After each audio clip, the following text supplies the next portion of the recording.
তবে আমরা চাই দেশের মধ্যে 12 তারিখ সুষ্ঠুভাবে নির্বাচনটি হোক এবং সেই নির্বাচনটি ভীতিমুক্ত হোক, ভয়মুক্ত হোক, এবং নির্বাচন পরবর্তী আমরা কোনো সহিংসতা দেখতে চাই না। যারা জিতবে তারাও সেটি মেনে নিবে, আর যারা পরাজিত হবে তারাও সেটি মেনে নিবে।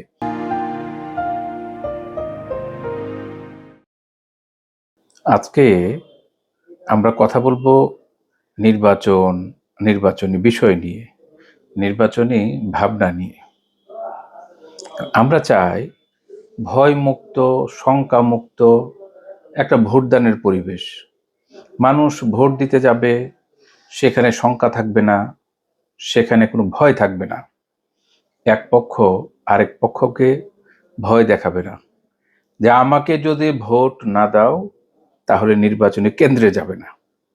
আমরা যেগুলো মিডিয়াতে দেখতে পাচ্ছি যে যদি আমাকে ভোট দাও তাহলেই কেন্দ্রে যাবে, অন্যথায় ওই কেন্দ্রের ভোট গণনা করে আমরা বুঝতে পারবো কে আমাকে ভোট দিয়েছে, কে আমাকে ভোট দেয়নি। এই বিষয়টি বিভিন্ন মিডিয়াতে এসেছে। পথের কথন আলোচনায় আপনাদের স্বাগতম। অতীতেও আমরা নির্বাচন নিয়ে বেশ কিছু এপিসোড করেছিলাম, যে বিষয়গুলো আমরা দেখেছি যে এই সমাজে অসঙ্গতি রয়েছে, সেই বিষয়গুলো নিয়ে এই নির্বাচনকে কেন্দ্র করে আমরা কথা বলেছি। আর আজকে এই নির্বাচনী ভাবনা নিয়ে কথা বলার জন্যে আমাদের মাঝে উপস্থিত আছেন তপন সাহা চৌধুরী স্যার। তিনি আমার শিক্ষক। এখানে যে বিষয়টি আমি একটু বলতে চাই, স্যারের একটি বর্ণাঢ্য জীবন রয়েছে, সেটি বহুবার পরিচয় করিয়ে দিয়েছি আপনারা জানেন। তো আজকে আরেকটি নতুন বিষয় বলতে চাই। স্যারের সাথে আমার যে পথ চলা, সেই পথ চলাটি প্রায় 35 থেকে 40 বছর যাবৎ চলছে। তাহলে সেই 35-40 বৎসরে যে ম্যানারিজম বলতে যে বিষয়টি, সেই ম্যানারিজমটি আমাদের ভিতরে আছে, এই গণতান্ত্রিক পরিবেশটি আমাদের ভিতরে আছে। তাহলে আজকে এই কথা বলার প্রয়োজনটি কি? যে নির্বাচন যারা করবেন তারা কি ম্যানার জানেন না? তারা কি আচরণ বিধিমালা জানেন না? জানেন, কিন্তু তার বাস্তবায়নটি আমরা দেখতে চাই। মানে ঘাটতিটি কোথায়, বাস্তবায়নটি কোথায়? তাহলে নির্বাচনী একটি গণতান্ত্রিক আচরণ রয়েছে। নির্বাচনের গণতান্ত্রিক আচরণটি হচ্ছে, যদি আমি হারি তাহলে আমি সেটাকে মেনে নিব, যদি আমি জিতি তাহলে আমি সেটিকে মেনে নিব। আমি শুধুমাত্র নির্বাচন করব জেতার জন্যে, তাহলে এটি কোনো নির্বাচনী গণতান্ত্রিক আচরণের মধ্যে পড়ে না। ফলে আমার আর স্যারের মধ্যে যে গণতান্ত্রিক আচরণটি রয়েছে, আমাদের মধ্যে সকল বিষয়ে ঐক্যমত্য হবে, আমরা একমত হব, বিষয়টি এরকম নয়। আমরা ঐক্যমত্য না, আমরা দ্বিমত। আমরা দ্বিমত নিয়েই কথা বলি। সেই গণতান্ত্রিক প্রক্রিয়াটি যদি আমাদের ভেতরে চালু না থাকে, জারি না থাকে, তাহলে আমাদের এই সম্পর্কের কোনো মানে থাকবে না। তাই আমরা বলবো যে এই আচরণ, নির্বাচনে যে আচরণ, সেই আচরণটি সকলের মেনে চলা উচিত। মানতে হবে, শিখতে হবে, সেটিকে মেনে নিতেই হবে যে আমি জিতি বা হারি, আমি সেটিকে মেনে নিব। আমরা সুন্দর একটি পরিবেশের মধ্যে নির্বাচন চাই। মানুষ যেন ভয় না পায়, মানুষ যেন ভোট কেন্দ্রে যেতে পারে নিরাপদে, কোনো ঝুঁকি থাকবে না। আজকে আমাদের এই আলোচনায় এই তপন শাহ চৌধুরীকে স্বাগতম জানাই। স্বাগতম তোমাকেও। স্যার ভালো আছেন আপনি? হ্যাঁ, ভালো। আমরা আজকে স্যারের সাথে এই নির্বাচনী বিষয়টি নিয়ে কথা বলছি একটি কারণেই। গত এপিসোডে আমরা যাদের সাথে কথা বলেছি তারাও এই সমাজের শিক্ষক মানুষ, তারা কলেজে শিক্ষকতা করেন, কিন্তু তাদের বয়স 35 হলেও 37 হলেও তাদের দাবি ছিল একটি, যে আজ পর্যন্ত আমি ভোট দিতে পারিনি, আজ পর্যন্ত আমি ভোট কেন্দ্রে যেতে পারিনি। তাহলে আমাদের দেশে এতগুলো নির্বাচন হয়ে গেল, জাতীয় সংসদ নির্বাচন সহ, আমরা ভোট দিতে পারিনি। এটি ছিল তাদের আফসোস। আর স্যার তার এই 80-82 বছর বয়সে বহু নির্বাচনে গিয়েছেন, তার বর্ণাঢ্য জীবনে বহু ভোট প্রয়োগ করেছেন। আমরা স্যারকে জিজ্ঞেস করতে চাই, এইবারের যে নির্বাচনটি হচ্ছে ত্রয়োদশ জাতীয় সংসদ নির্বাচন 2026, এই নির্বাচনে স্যার একজন প্রবীণ নাগরিক। এই প্রবীণ নাগরিক হিসেবে তার প্রত্যাশার জায়গাটি কি, প্রাপ্তির জায়গাটি কি, এই বিষয়টি স্যারের কাছ থেকে তার মতামত সম্পর্কে জানতে চাইব। স্যার, এই যে ত্রয়োদশ জাতীয় সংসদ নির্বাচনের দ্বার প্রান্তে আমরা অবস্থান করছি, মাঝখানে আর 2 দিন মাত্র আছে, এর পরের দিনই নির্বাচন। তো সেই নির্বাচনে প্রত্যাশা কি অঞ্জন জিজ্ঞেস করলো। প্রত্যাশা অনেক, কিন্তু প্রত্যাশা অনেক থাকলেই যে বাস্তবায়িত হবে এমন কোনো কথা নেই। কারণ আজকে যারা এই নির্বাচন পরিচালনা করছে, প্রধানত তাদের সততা, তাদের ইচ্ছা, তাদের আকাঙ্ক্ষা যদি থাকে যে একটা সুষ্ঠু, গ্রহণযোগ্য, নিরপেক্ষ নির্বাচন করবে, তাহলে সেটা হতেই পারে। আর তাদের মধ্যেই যদি কোনো গলদ থেকে থাকে, তাহলে সেটা হবে না। এ সহজ সরল কথা। তো সেই জন্য আর যেটা প্রত্যাশা, যে আমরা একটা ভালো নির্বাচন প্রত্যাশা করি, কিন্তু ঘটনাটি হচ্ছে যে বাস্তব অবস্থায় আমরা যা দেখছি, সাধারণ মানুষ কেন জানি না, এতটা ভেতরে আমরা যেতে পারি না, আমিও যেতে পারিনি। সেটা হচ্ছেই যে কারোর সঙ্গে নির্বাচন নিয়ে কোনো আলোচনা করলেই এখনো শিক্ষিত মানুষ, তথাকথিত গ্র্যাজুয়েট বা প্রথম শ্রেণীর নাগরিক বলতে আমরা যাদেরকে বলি বোঝাই, তাদেরকে সঙ্গে কথা বললে এরা বলে একেবারে এইটাও বলে নির্বাচন 2 দিন বাদে নির্বাচন হচ্ছে, অথচ বলছে নির্বাচন আদৌ হবে কি। আর যদি বলে আদৌ হলেও কি এটা বা সত্যিকারের একটা সুন্দর নির্বাচন হবে, এরকম একটা প্রশ্নের মুখোমুখি পড়তে হয়। তা আমি যে পড়ছি, এটা তো জনগণ পড়ছে বলেই তো আমি পড়ছি। কেন জনগণের এই অবস্থা? কারণ তাদের একটা তিক্ত অভিজ্ঞতার সৃষ্টি হয়েছে মানে দীর্ঘদিনের। সে আমি আরো বাড়িয়ে বলতে চাই, অধিকাংশ লোকই বলে যে 15 বছর আমরা কোনো নির্বাচন পাইনি, মানে নির্বাচন আচ্ছা, পেলেও আমরা ভোট দিতে পারি। ভোট দিতে পারিনি, এটা বলে অনেকে।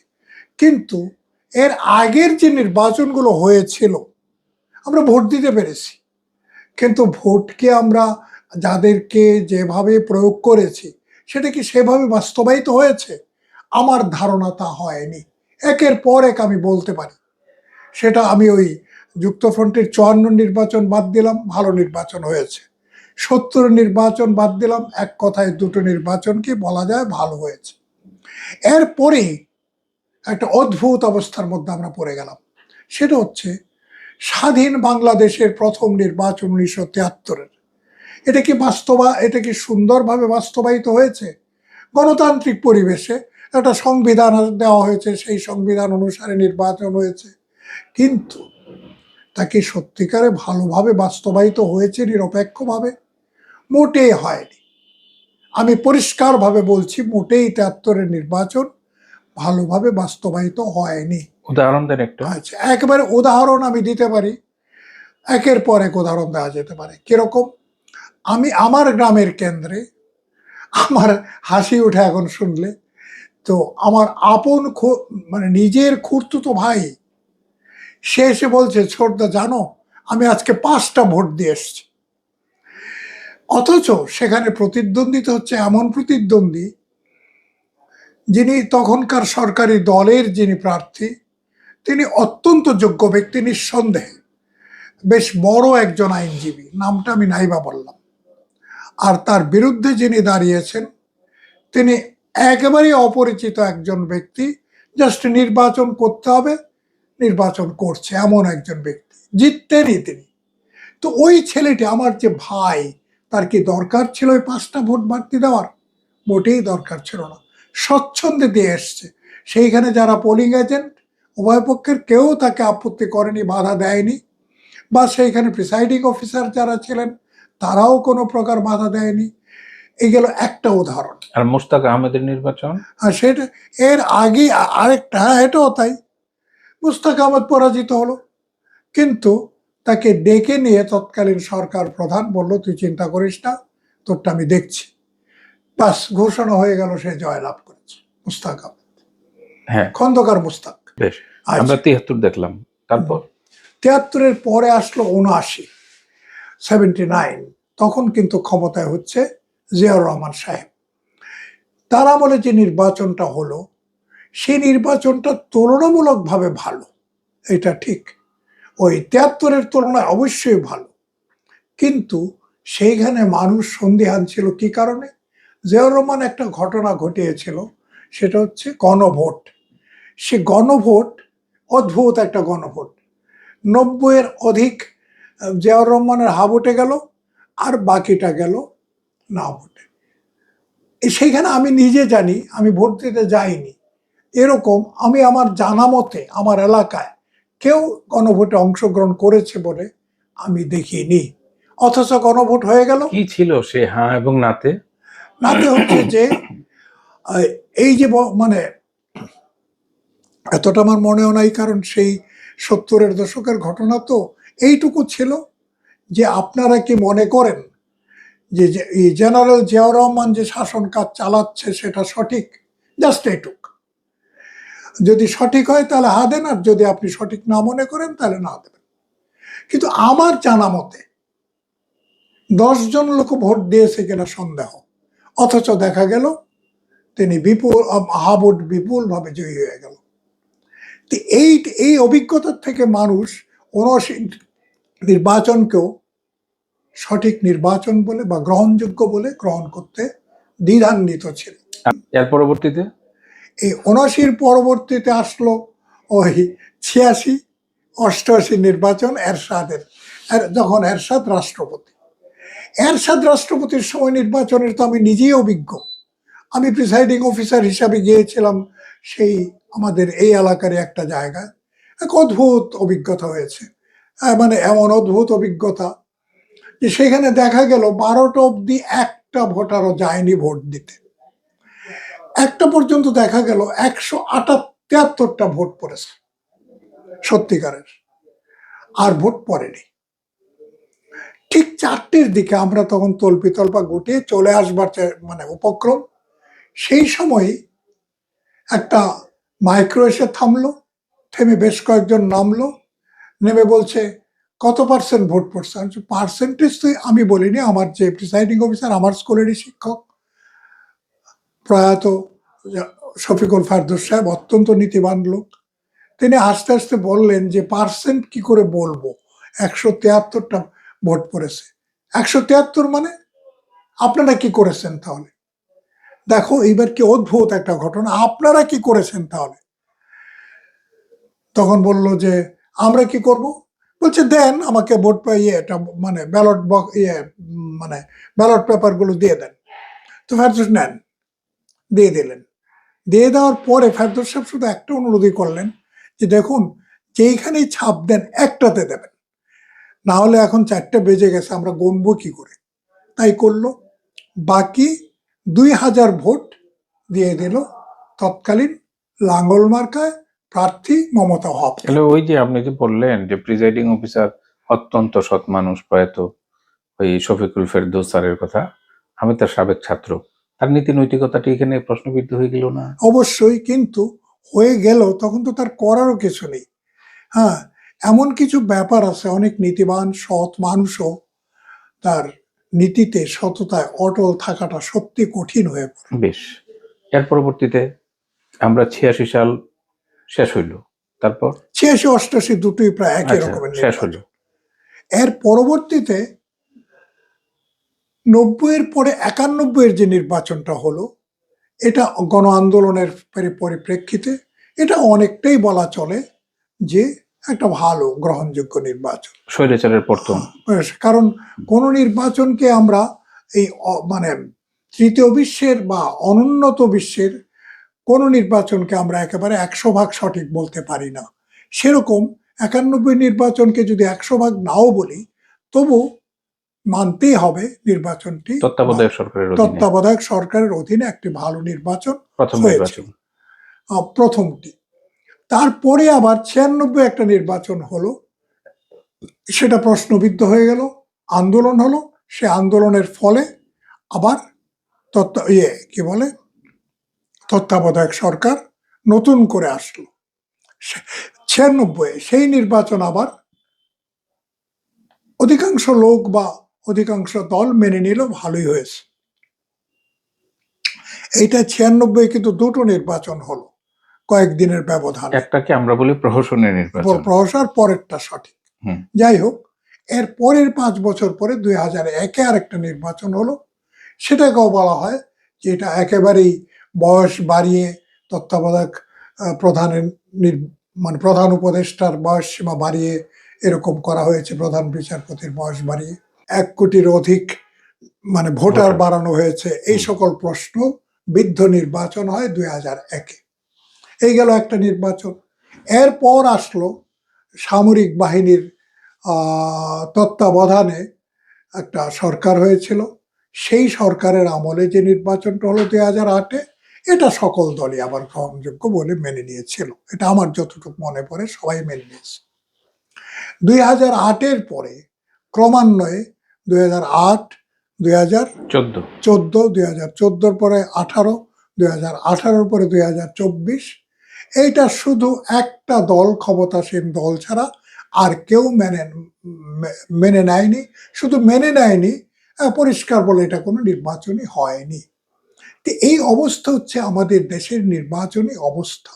কিন্তু পরবর্তী যে 3টা সরকারের কথা বললেন, মানে যেহেতু তারা নতুন করে সরকার গঠন করেছে, তাহলে তৎকালীন সময় যে দলটি নির্বাচনে বারবার জিতেছে, এই জেতার পরও তারা যেভাবে পরবর্তী নির্বাচনগুলো করেছে, এগুলো তো সব সংবিধান সম্মত নির্বাচন ছিল। হ্যাঁ, সংবিধান সম্মত এই যে প্রশ্নটা, এটা খুব একটা কি বলবো ভ্যাগ টার্ম। সংবিধানকে মেনে কিভাবে যে সংবিধান বিরোধী কাজ করা যায়, এটার প্রমাণ হচ্ছে এই 3টা মানে সংবিধান মেনে না, সংবিধানকে সামনে রেখে কিভাবে সংবিধান বিরোধী কাজ করা যায় তার দৃষ্টান্ত এই 3টা নির্বাচন। তাহলে আমরা দেখতে পাচ্ছি যে সংবিধান সম্মত নির্বাচন হলেই সাংবিধানিক সরকার হয় না।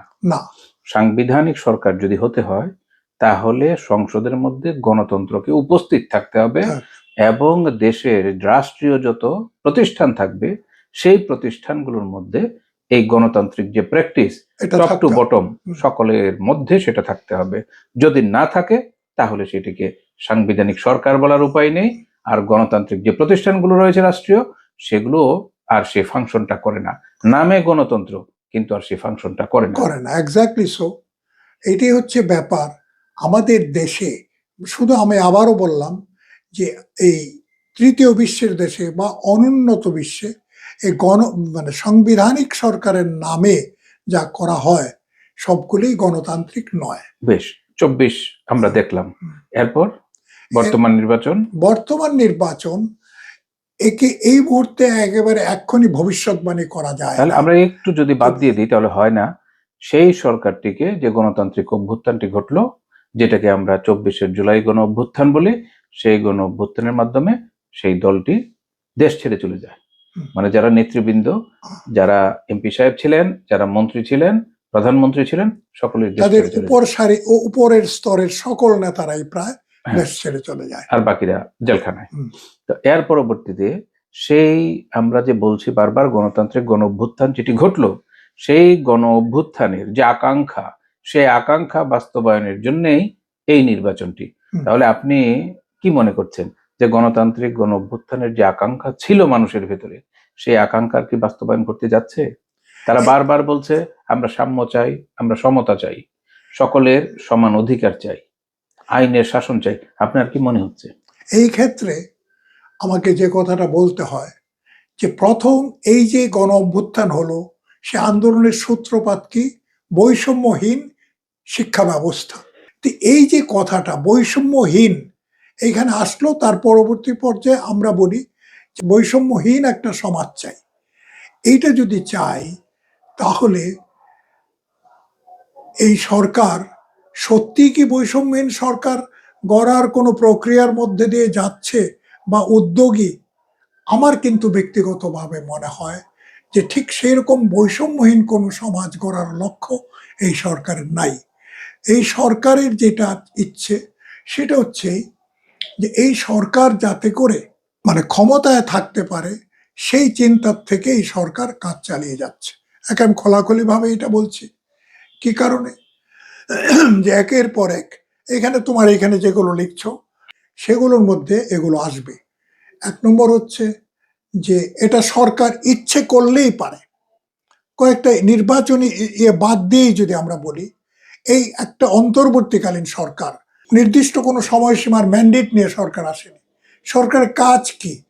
যে যত দ্রুত সম্ভব একটা সুন্দর নির্বাচন করে দিয়ে চলে যাবে, এইটাই সরকারের কাজ।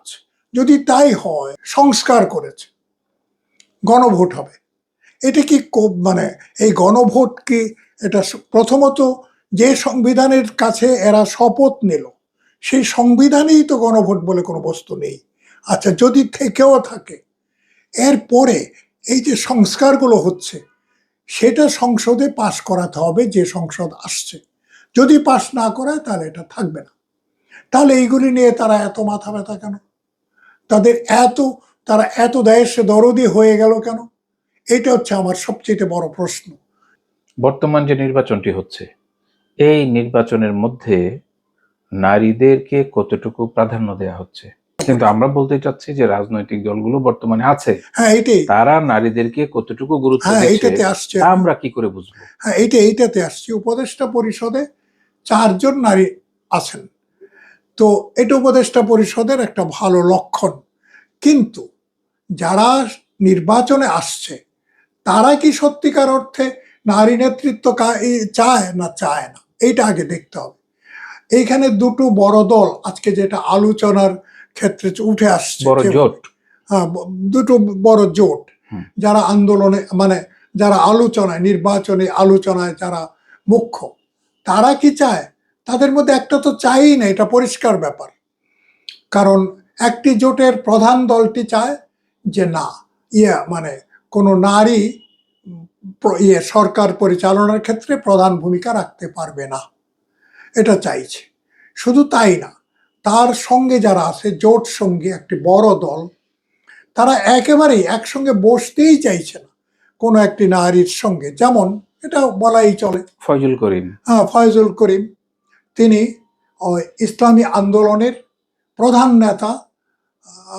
প্রধান নেতার ভাই। তো তিনি আরেকজন বড় প্রার্থী, ছোট প্রার্থী এইভাবে তো দেখা উচিত না, নির্বাচনে প্রার্থী মনীষা চক্রবর্তী। তার সাথে মঞ্চেই বসতে রাজি না। এখন এরা যদি আজকে 10টা আসনও পায় বা 5টাও পায় বা আরো বেশি পায়, তারা কি ইয়েতে বসতে হবে না সংসদে? সেই সংসদে তাদের কোনো প্রতিনিধি যদি নাও থাকবে না, কারণ তারা কোনো মহিলাকে নমিনেট করেনি, মনোনীত করেনি। কিন্তু সংরক্ষিত যে নারী আসন রয়েছে, তাহলে সেই সংখ্যানুপাতিক ভাবে তারা আবার নারী আসন পাবে। এখন তারা কি এটা ছাড়বে না? কারণ এটা ওই বলেছেই যে এখন দেয়নি, কিন্তু ওই মানে আরেকটা এই জোটের যে প্রধান দল, তার নেতা বলেছে এখন আমরা নমিনেট করিনি, কিন্তু তাদের প্রতিনিধিত্ব থাকবে, সেই উপায় আছে। আচ্ছা, তো তাদের এটাও বলেছে যে ভবিষ্যতে আমাদের এই নারী প্রার্থীরা সরাসরি নির্বাচনে অংশগ্রহণ করবে, এই পরিবর্তনটা আমরা আনবে। তাহলে ওই যারা নারী প্রতিনিধি সংসদে যাবে, তাদের সঙ্গে কি ওই ফয়জুল করিম সাহেব বসবেন না? প্রশ্নটা এই যে, ফয়জুল করিম নাম না? ফয়জুল করিম। আচ্ছা, ফয়জুল করিম সাহেব বসবেন না? তাহলে এগুলো কি হচ্ছে? এগুলো কি কোনো আশাব্যঞ্জক দিক?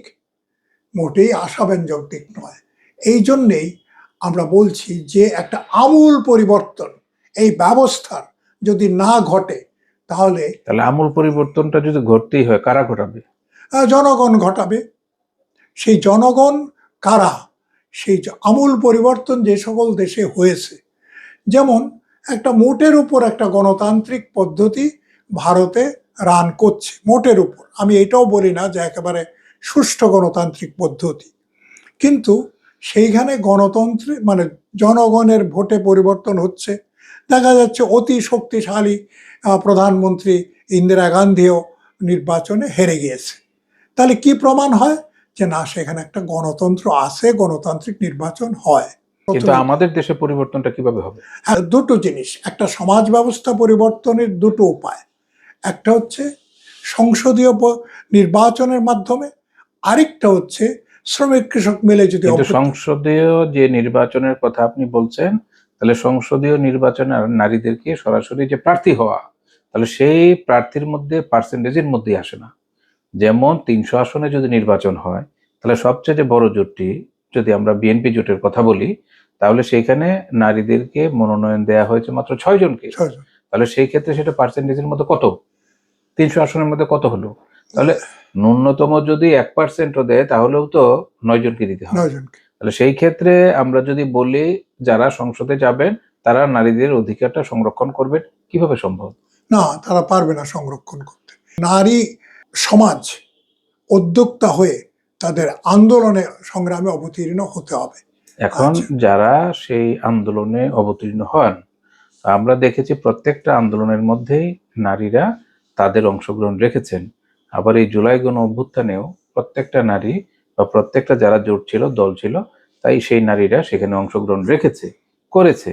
কিন্তু আমরা দেখতে পেলাম যে রাজনৈতিক দলগুলো পরবর্তীতে তাদের যে সেই স্বীকৃতি কতটুকু দেখাচ্ছে, এটা এই মনোনয়নের মধ্যে বোঝা যায়।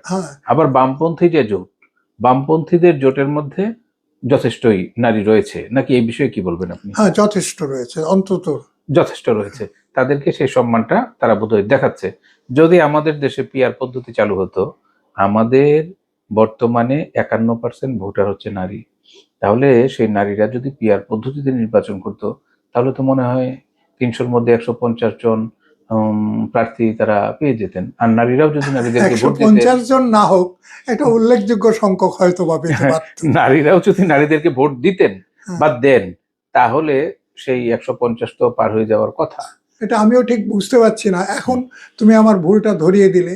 সেটা হচ্ছে এই যে ওই যারা নারী অধিকারে সোচ্চার বা যারা নারীদের মনোনীত করার ক্ষেত্রে অগ্রণী ভূমিকা রেখেছে, তারাও কিন্তু এই পিআর পদ্ধতির বিরোধিতা করল। এটা না করলেই বোধহয় ভালো ছিল, কিন্তু তারাও বিরোধিতা করেছে। আবার মজার ব্যাপার হচ্ছে এই পিআর পদ্ধতির সমর্থক ছিল জামায়াতে ইসলাম।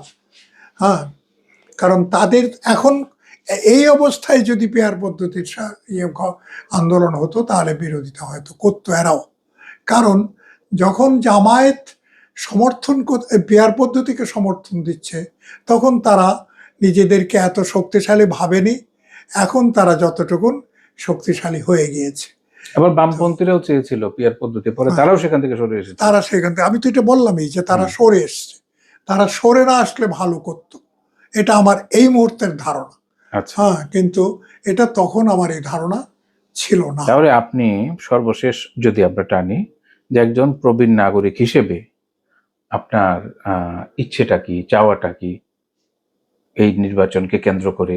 সর্বশেষ এই দলগুলোর প্রতি যদি আপনার কোনো পরামর্শ থাকে সেটি। আমার চাওয়া হচ্ছে একটাই, যে নির্বাচন সুষ্ঠু, অবাধ, গ্রহণযোগ্য নির্বাচন হোক। কিন্তু এই ক্ষেত্রে আবার আরেকটা প্রশ্ন জড়িয়ে গেছে। অবাধ হোক বলছি ঠিকই, কিন্তু এই যে সঙ্গে যে সংস্কারগুলোর ভোটাভুটি আসলো, না, এই সংস্কারগুলো যে কি, এটাই তো অধিকাংশ জনগণ জানে না, বা সেইখানে বসে পড়ার সুযোগও পাবে না। তাহলে তার সঙ্গে জড়িয়ে গেছে নির্বাচন। এটা কিরকম ভাবে হলো, এইটাই তো আমি বুঝি না। এত ব্যস্ততার মধ্যেও স্যার আমাদের মাঝে এসেছেন, স্যারের প্রতি কৃতজ্ঞতা প্রকাশ করছি, স্যারকে ধন্যবাদ জ্ঞাপন করছি। আর স্যার যে বিষয়টি শেষে বললেন যে গণভোটের যে বিষয়টি, এই গণভোটটিকে প্রচার করার জন্য সরকার যথেষ্ট উদ্যোগ নিয়েছে। তো আমরা দেখেছি যে কিছু সংস্কারমূলক কাজ করার জন্য সরকারের যে আন্তরিকতা, সেটি সরকার বিভিন্ন সময় দেখানোর চেষ্টা করেছে। কতটুকু সফল হয়েছে তা জনগণ জানে। আর এই সরকার যতটুকু জনগণের দ্বার প্রান্তে পৌঁছতে পেরেছে, তাদের মতামত সম্পর্কে জানাতে পেরেছেন, তার যে প্রতিফলন, সেই প্রতিফলনটি দেখতে পাবো আমরা নির্বাচনের ভেতর দিয়ে। আমরা চাই সরকার যেটি বলেছেন 25 লক্ষ টাকায় নির্বাচন হোক। আমরা জানি না এই ঢাকা চট্টগ্রাম যে নগরী, সেই মহানগরীর মধ্যে 25 লক্ষ টাকায় কিভাবে তারা নির্বাচনটি করবেন। আমি শুধু তোমার ক্ষেত্রে আমি একটু ইন্টারপ্রেট করছি। চট্টগ্রাম ঢাকা কেন? ময়মনসিংহে কি 25 লক্ষ টাকার নির্বাচন করছে কয়েকটি দলের প্রার্থীরা? স্যার সঠিক কথাই বলেছেন। ফলে এই 25 লক্ষ টাকায় যে নির্বাচনটি সমাপ্ত করবেন, তো এটির কিভাবে নির্বাচন কমিশন দেখভাল করবেন আমাদের জানা নেই। এই দেশের মধ্যে সরকার বহু চেষ্টা করেছেন সংস্কার করার জন্যে, কিন্তু আমরা দেখতে পাচ্ছি যে যে রাজনৈতিক দলগুলো এই গণ অভ্যুত্থানটি ঘটিয়েছে তারা কতটুকু সংস্কার করতে পেরেছে এটি জনগণ চিন্তা করবেন, জনগণ ভাববেন। তবে আমরা চাই দেশের মধ্যে 12 তারিখ সুষ্ঠুভাবে নির্বাচনটি হোক এবং সেই নির্বাচনটি ভীতিমুক্ত হোক, ভয়মুক্ত হোক, এবং নির্বাচন পরবর্তী আমরা কোনো সহিংসতা দেখতে চাই না। যারা জিতবে তারাও সেটি মেনে নিবে, আর যারা পরাজিত হবে তারাও সেটি মেনে নিবে। আমরা মনে করি সরকারি দল বিরোধী দল মিলেই একটি দেশের যে জাতীয় সংসদ, সেই সংসদটি গঠিত হয় এবং তারা যথাযথ ভূমিকা রাখবেন এই জাতীয় সংসদে, এটাই আমরা চাই। আর যারা জনগণ, তাদেরকে সবসময় সচেতন থাকতে হবে, তাদেরকে সবসময় সজাগ দৃষ্টি রাখতে হবে। সরকার যে ভুলটি করছে তার বিরুদ্ধে কথা বলতে হবে, বিরোধী দল যে ভুলটি করছে তার বিরুদ্ধেও কথা বলতে হবে।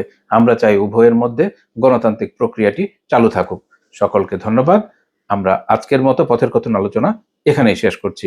আমাদের আলোচনায় যা ভুল ত্রুটি থাকে, যদি ভিন্ন মত থাকে, আপনারা কমেন্ট করে জানাবেন।